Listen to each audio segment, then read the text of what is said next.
i vetëvendosjes, obligim i këtij zotëriut që po na çon zgjedhje, pa kur farë nevoje, që të përmbohet spoku mos ta provokoj Drenicën, sepse fore nuk ka në këtë rast faj Drenica, sepse e ka bordë borën dhe këta muj janë muj të përkujtimeve të rënda, të masakrave të çdo ditshme të Drenicës dhe vërtet nuk është mirë ta provokojmë Drenicën në këto kohë të vështira kur i përkujton masakrat e mëdha të cilat kanë ndodhur në këtë muj, në maj, deri në qershor, në këtë region të Kosovës që është më e rëndësishme edhe për lirinë që e kemi sot, dhe këtë duhet ta ketë kujdes Zoti Kurti, sepse vërtet kjo është e tepërt të po frigoj se po na çon drejt një konflikti, për mos më thonë drejt një lufte civile të paramenduar që do të ishte katastrofë edhe diçka që kërkuj edhe askush nuk guxon të paramendoj diçka të tillë e lërë më të ndodhë. Kjo është një paralajmërim o gurzi. Kjo nuk është me rëndësi fort ato çka i ka shkaktuar në kokë atij zotëriut, çka është paralajmërimi i keq, çka mund të ndodhë ditët e ardhshme kur të filloj fushata, qoftë në Drenicë, qoftë në Teçan apo në zonat të cilat në këto momente janë shumë të prekura. Janë të prekura sepse Zoti Kurti peçon Kosovën drejt një shkatrimi final. Profesor, cila është pesha e Samir Ushtakut për gjithë ata që nuk e njohin, qoftë në rajon aty, sepse po lexoja para se të hynim në këtë bisedë një koment një prej kolegëve në Kosovë që thoshte a do ketë kush është ai prokuror që mund të shojë urdhër arrestin për ta arrestuar Fatmir Samir Ushtakun? Pa jo është problemi, zoti Bolla. Aty është problemi se edhe me një rast kur e mbaj mend kur e kam burgos zotin, kam pas shumë probleme. Sepse këtu në Kosovë nuk po mund të veprojë e pavarur gjykata. Edhe nuk e kanë guximin. Domthonë të na mund populli ta marrë edhe policinë edhe gjykimin në dorë të veta. Kjo do të ishte katastrofë. Andaj mos të prekum zjarrin, domethënë me qëllim, me dorë, por të kemi në një farë mënyrë një mash për ta përzirë. Kështu që duhet me ditë edhe Kurti, sepse Kurti ka provokimet më të mëdha.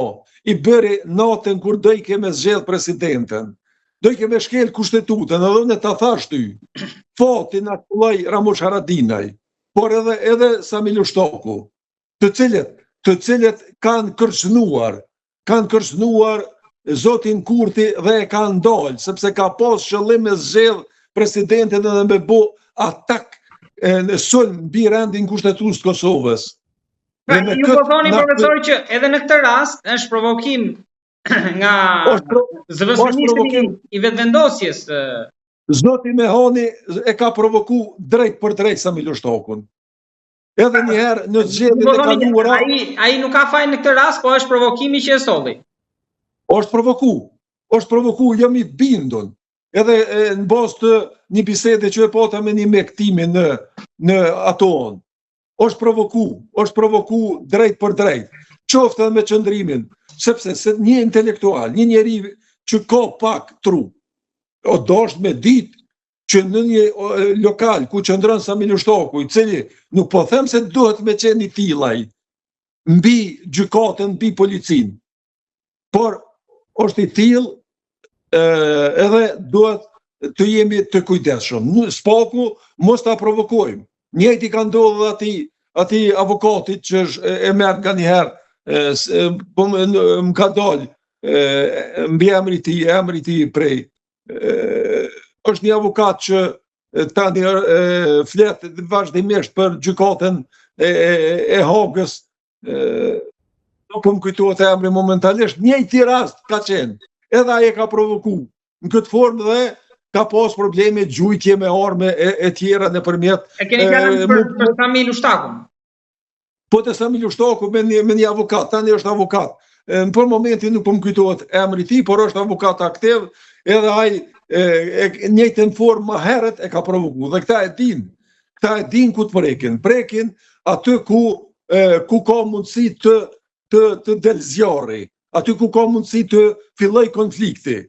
Dhe me këtë është një paralajmërim i keq për Kosovën, sepse ajo që vazhdimisht e kemi pas frikën është mu paralajmërimi i një konflikti brenda shqiptar që do të ketë përmosa katastrofale për Republikën edhe për popullin e Kosovës.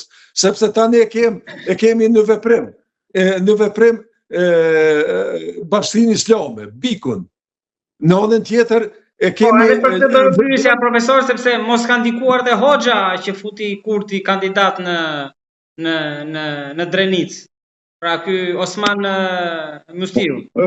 Osman Musliu, po merrni me mend çfarë veprime bën zoti Kurti, e inkuadron politik një hoxh që denaj me qenë nga njëherë në pozitat mira. Nuk e kishim dëgjuar deri tani këtë gjë tani, se mos na dalë në prift pastaj në Bektashi, Pet tash tani. Po kjo mu për këtë është hoxha, okay, le të formon një parti politike.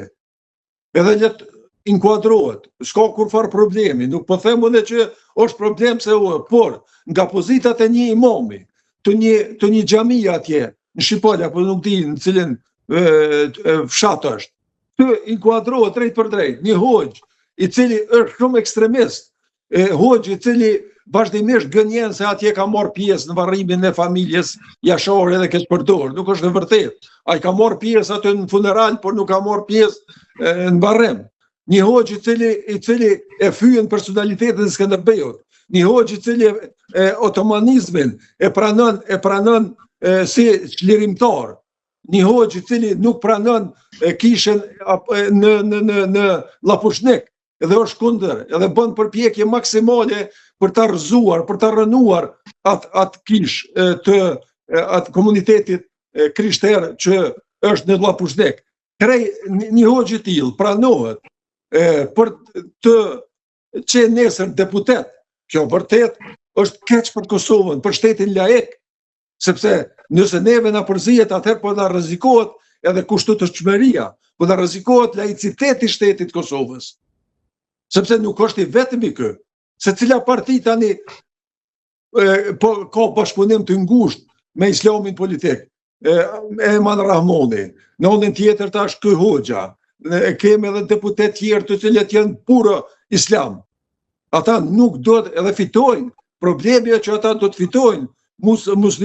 Ky zoti Osman Musliu do të fitojë, do të jetë deputet i parlamentit. Për çka do të merr? Do jetë edhe imam, edhe deputet. Po, nesër do të jetë aprovimi i ligjit i kodit civil, që ka mbet për vite që s'po mund të aprovohet.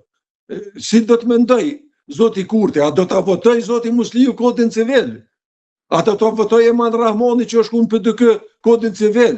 Visar Korenica, Labinot Demi Murtezi, e plot të tjerë, Agim Bathiri, e shumë të tjerë të cilët janë puro islamist, të cilët nuk e din kërkush prej nga financohen edhe kush i delegon këta për të bërë deputet.